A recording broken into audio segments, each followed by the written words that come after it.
Hare Krishna, Radhe Radhe. Welcome to my channel. तो जी आज की कथा है कि भागवत कथा किसने सबसे पहली बार सुनी।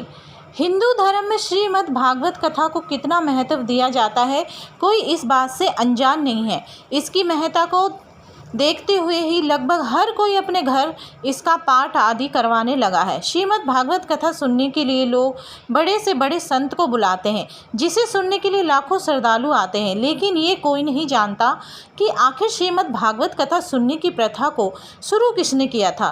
तो चलिए आज हम आपको इससे जुड़ी एक कथा सुनाने जा रही हूँ, जिसके बारे में किसी ने सोचा भी नहीं होगा। पौराणिक कथा के अनुसार श्रृंगी अपने पिता ऋषि शमीक के आश्रम में अन्य ऋषि कुमारों के साथ रहकर अध्ययन कर रहे थे। एक दिन की बात है कि सब विद्यार्थी जंगल गए हुए थे और आश्रम में शमीक ऋषि समाधि में अकेले बैठे हुए थे। तभी अचानक वहां पर प्यास से व्याकुल राजा परीक्षित पहुंचे।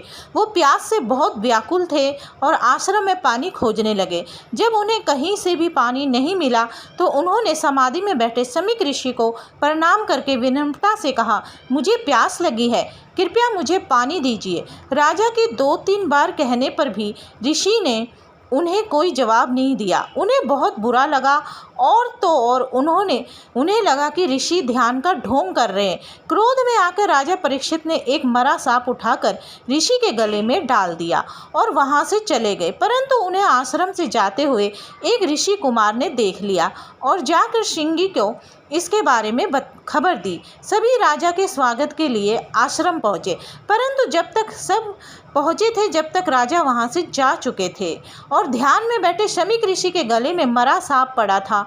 ये देखकर ऋषि श्रृंगी को बहुत क्रोध आया। उन्होंने हाथ में पानी लेकर परीक्षित को श्राप दे दिया कि मेरे पिता का अपमान करने वाला राजा परीक्षित की मृत्यु आज से 7वें दिन नागराज तक्षक के काटने से होगी। इसके बाद ऋषि कुमारों ने ऋषि शमीक के गले से सांप निकाला, जिसके बीच शमीक की समाधि टूट गई। शमीक ऋषि ने पूछा, क्या बात है? तब श्रृंगी ने सारी बात बताई। शमीक बोले, बेटा, राजा परीक्षित के साधारण अपराध के लिए तुमने जो सर्पदंश से मृत्यु का भयंकर शाप दिया है, ये बहुत बुरा है। हमें ये शोभा नहीं देता है। इसका ये मतलब है कि अभी तुझे ज्ञान प्राप्त नहीं हुआ है। अब तू भगवान की शरण जा और अपने अपराध की क्षमा मांग। राजा परीक्षित को राजभवन पहुँचते पहुँचते अपनी गलती का एहसास हो चुका था।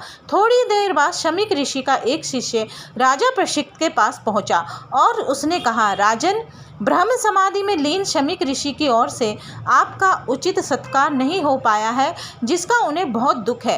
किंतु आपके बिना सोचे समझे जो मरे सांप को उनके गले में डाल दिया, इस कारण उनके पुत्र श्रृंगी ने आपको आज से 7वें दिन काटने से मृत्यु का शाप दिया है, जो असत्य नहीं होगा। इसलिए आप मेरी बात माने तो 7 दिन तक आप अपना पूरा समय ईश्वर चिंतन में, ताकि आपको मोक्ष मिल सके। ये सुनकर राजा को संतोष हुआ कि मेरे द्वारा किए हुए अपराध के लिए मुझे उचित दंड मिला है। इसके बाद राजा परीक्षित व्यास पुत्र सुखदेव मुनि के पास पहुँचे और उन्हें भागवत कथा सुनाने के लिए कहा। सुखदेव जी ने परीक्षित को 7 दिन भागवत कथा सुनाई।